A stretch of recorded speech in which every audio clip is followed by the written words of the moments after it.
All right. I am so thankful for Trump derangement syndrome.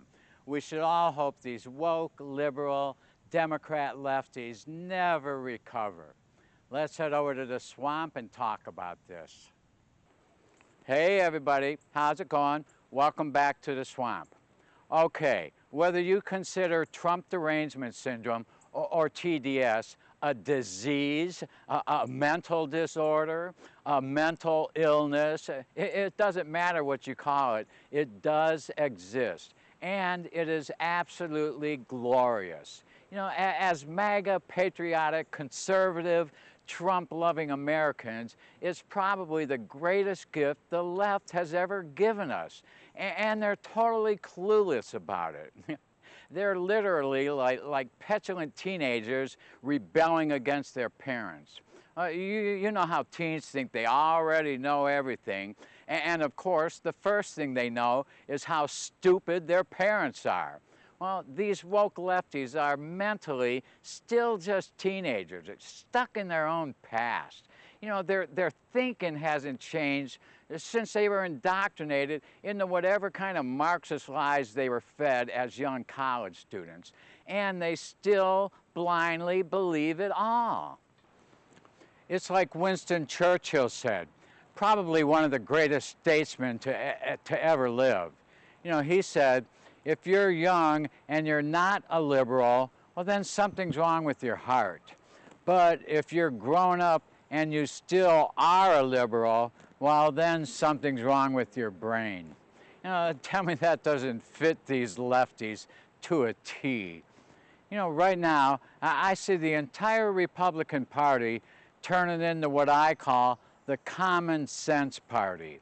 You know, from treating criminals like criminals, illegal aliens as the lawbreakers that they are, acknowledging the existence of only two sexes, hiring more women and so-called people of color. I hate that term, and I have to show you this every time I say it. Check it out.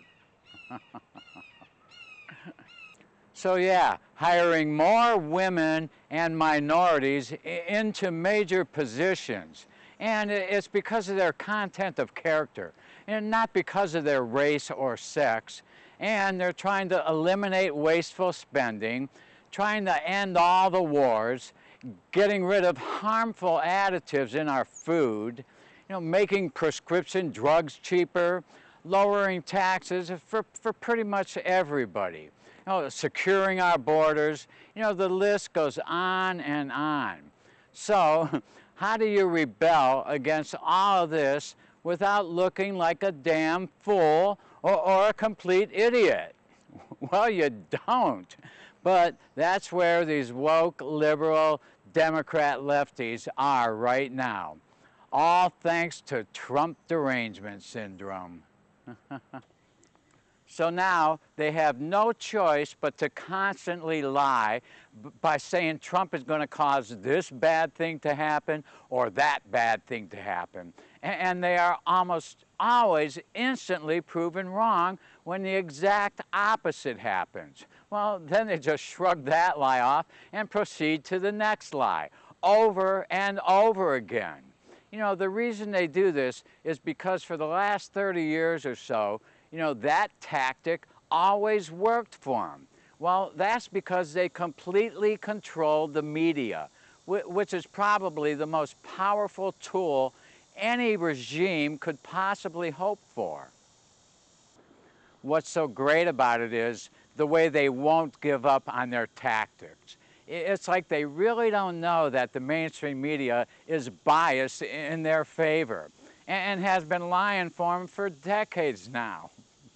And because of that, I think they actually believe all of their own lies. Most of the younger Dems were literally raised on all of those lies.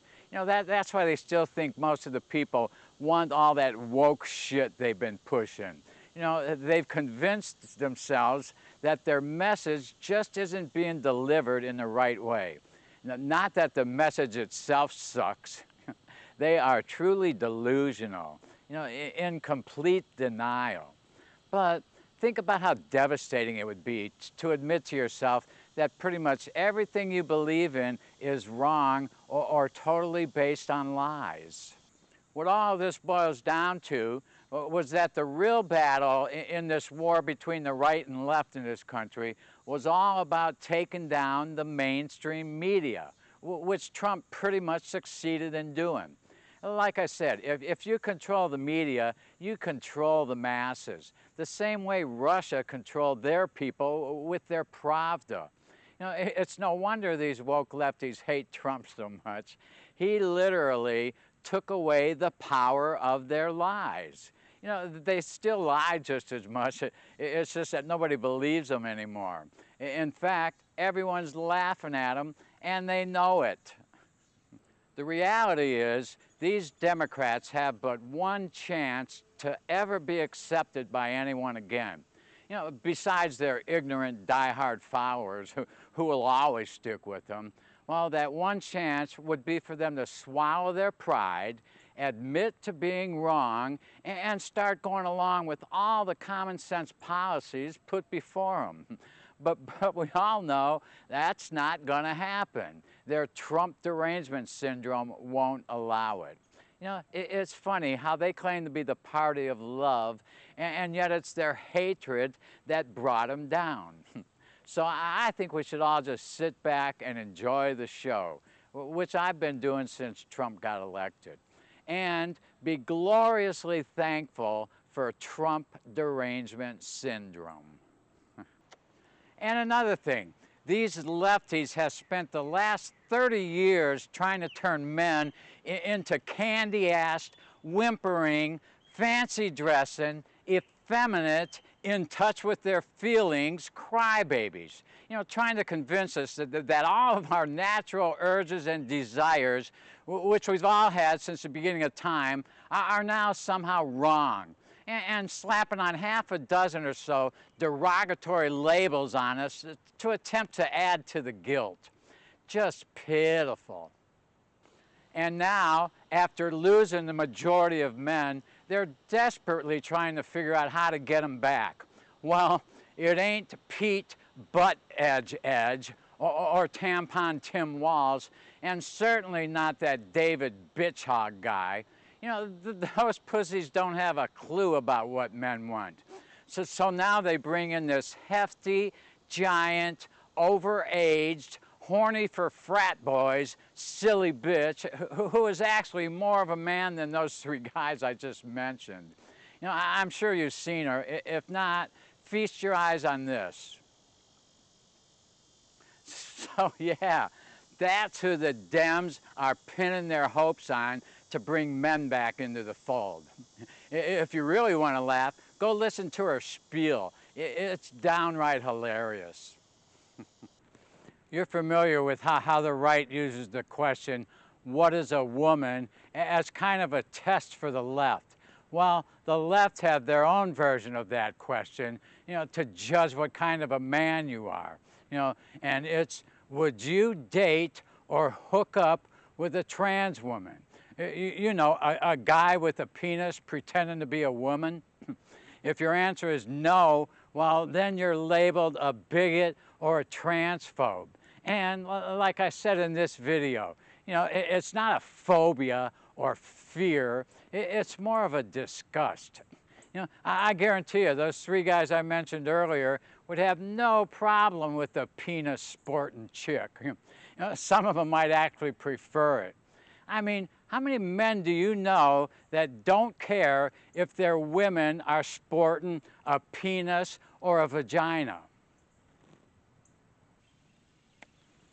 Okay, here's this week's stupid stuff off the top of my head. All right, my all-time favorite nasty, vicious insult to somebody, and yeah, I feel like I have the right to insult whoever I please, and I do, seriously or jokingly, quite often actually. So anyways, my favorite one is to call someone a fargan ice hole. And I'm sure you know what I really say. Well, then I realized we're all fargan ice holes to somebody. I'm sure the guy I just called a fargan ice hole thinks I'm one too. And it's their right to call me one, whether I said it first or not. All right, I got through this entire bit without swearing once. And you know, I usually call this part of my videos stupid shit off the top. Ah, shit. Never mind. Well, that's about it. Hope you liked what I said. All comments are welcome, good and bad. You know I love them all. And please, if you haven't already, subscribe and like. Until next time, see you at the swamp.